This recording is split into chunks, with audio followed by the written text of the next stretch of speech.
నిర్మించినప్పుడు స్త్రీలైతే పలాని పనులు చేయాలి, పురుషులైతే పలాని పనులు చేయాలని ఒక కుటుంబంగా ఏర్పడ్డప్పుడు మనం ఏమనుకుంటామంటే పురుషులైతే మరి పనులకి వెళ్ళి మరి సంపాదించి పిల్లల్ని కుటుంబాన్ని మరి నడిపించాలని అనుకుంటారు. స్త్రీలైతే ఇంట్లో వంట మరి ఆ పిల్లల్ని స్కూల్కి పంపించడం ఇలా అనుకుంటాం కదా మనము. అయితే మనం క్రైస్తవులంగా మారినప్పుడు మరి దేవుడు మన నుంచి ఏం కోరుకుంటున్నాడు అంటే స్త్రీలంగా పురుషులుగా ఉన్నప్పుడు కుటుంబం కోసం ఏ విధంగా ప్రయాసపడుతున్నామో మనము అదే విధంగా దేవుణ్ణి నమ్ముకున్న మనల్ని దేవుడు ఏం చేయమంటున్నాడు, అలా చేస్తే మన లోకపరమైన పనుల్లో కూడా మనకి దేవుడు విజయాన్ని ఇస్తాడు. దేవుని పరంగా మనం ఎదిగినప్పుడు ఆత్మీయ జీవితంలో మనం ఇంకా గొప్పగా ఉంటాము. ఇంకా రాని వాళ్ళు చాలా మంది ఉన్నారు. మరి చాలాకి నీళ్లు పెట్టి రండి అని చెప్పారో లేకపోతే ఇవాళ నీళ్లు పెట్టమని చెప్పారో తెలియదు నాకైతే. ఈ పాట ద్వారా తెలుసుకొని మరి మనం దేవుని పనిలో ఉండాలి. మన పనుల్లో ఎప్పుడు 24 గంటలు మన పనుల్లో మనం ఉంటున్నాం, కానీ దేవుడి పని ఎప్పుడన్నా ఒకసారి. కాబట్టి ఆయన పనిలో కూడా మనం ఉంటే చాలా మంచిది, కుటుంబం అంతా ఉంటుంది. అందుకని ఈ పాట ద్వారా ఇంకా తెలుసుకుందాము. వెళ్ళిన తర్వాత ఇంటికాడ ఉన్నవారికి చెప్పండి. నీ తండ్రి పని నీకుందని మరచిపోకుమా, ప్రార్థించి పని మరచి నిద్రపోకుమా. నీ తండ్రి పని నీకుందని మరచిపోకుమా, ప్రార్థించి పని మరచి నిద్రపోకుమా. నీ తండ్రి పని మీదే ఉండాలని నీ తండ్రి కోరికలన్నీ తీర్చాలని నీ తండ్రి పని మీదే ఉండాలని నీ తండ్రి కోరికలన్నీ తీర్చాలని ధనవంతుడు చేసిన నేరం మరిచావా. నీ తండ్రి పని నీకుందని మరచిపోకుమా, ప్రార్థించి పని మరచి నిద్రపోకుమా. నీ తండ్రి పని నీకుందని మరచిపోకుమా,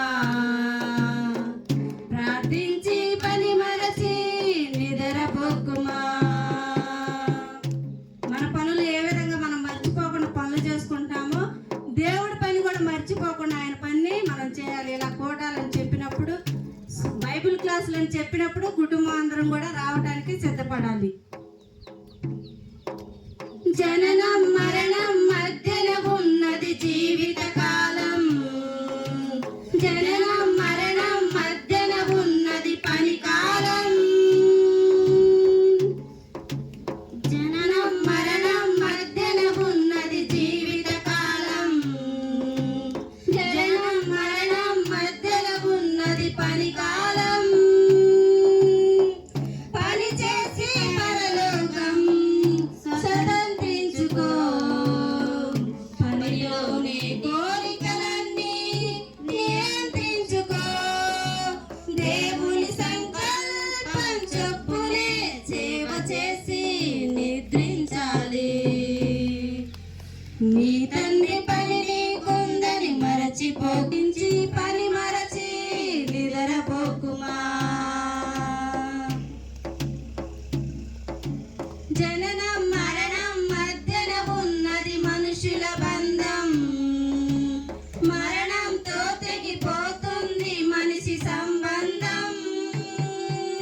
జననం మరణం మధ్యన ఉన్నది మనుషుల బంధం, మరణంతో తెగిపోతుంది మనిషి సంబంధం.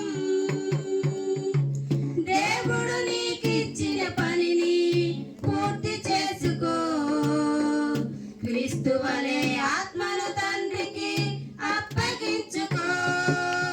దేవుని సంకల్పం చొప్పునే సేవ చేసి నిద్రించాలి. నీ తండ్రి పని నీకుందని మరచిపోకుమా,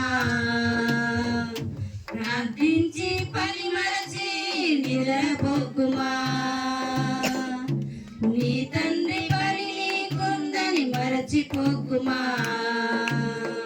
ప్రార్థించి పని మరచి నిద్రపోకుమా.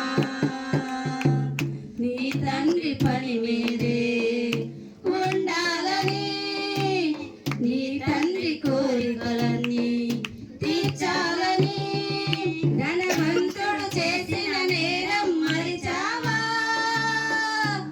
నీ తండ్రి పని నీకుందని మరచిపోకుమా.